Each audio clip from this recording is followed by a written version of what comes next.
Hi everyone, my name is Sukainah and I'm one of the University of Birmingham's awardees, and today I'm so delighted to be able to talk about one of my favorite courses and its topic in this IISMA Course Series.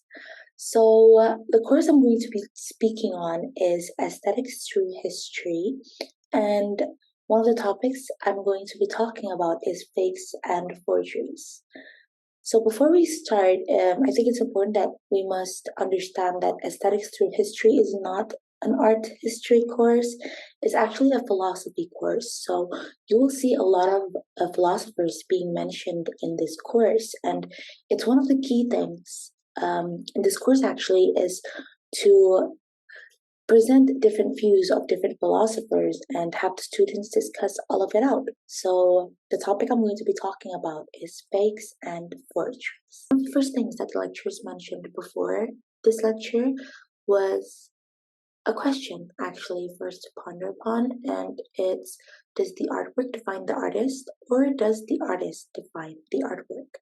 What does this say about aesthetic value, which is the answer we're going to be looking for in this module. And he presented us this case, which is from Johannes Vermeer and Van Mechelen.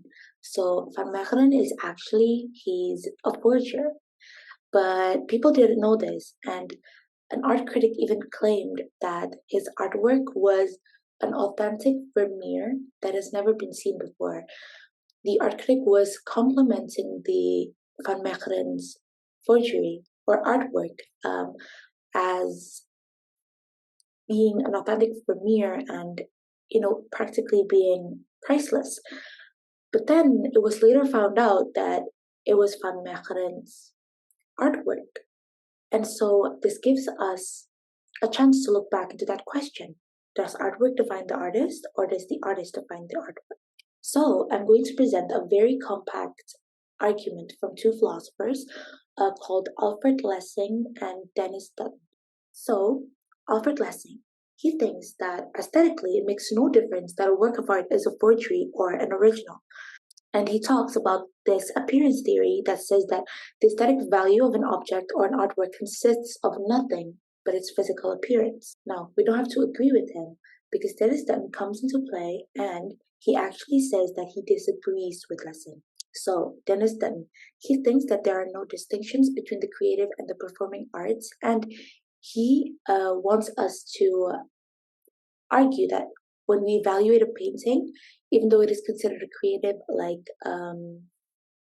a painting or like maybe a sculpture, we can see that what we evaluate is not just a visual object, but the performance of the artist who created it. So it's very important who the artist is behind the artwork. And if it's a forger and a person that created it was planning for it to be a forgery, how can it be, an aesthetic work of art? See, the fun thing about philosophy is that your thoughts are always going to be what matters, and that nothing, practically nothing, is set in stone. This has actually allowed me, and I feel like a lot of the other students as well, to be more open to discussions in class with all of the other students. It's a skill that I know is important for me to implement everywhere I go, especially once I go back to my hometown in Indonesia.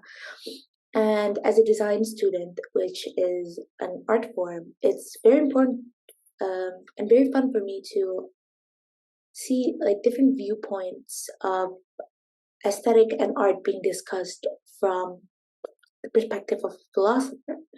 And so, yeah, that is all from me. It was fun sharing this. Hopefully, this won't be the last time you see me, and thank you for listening.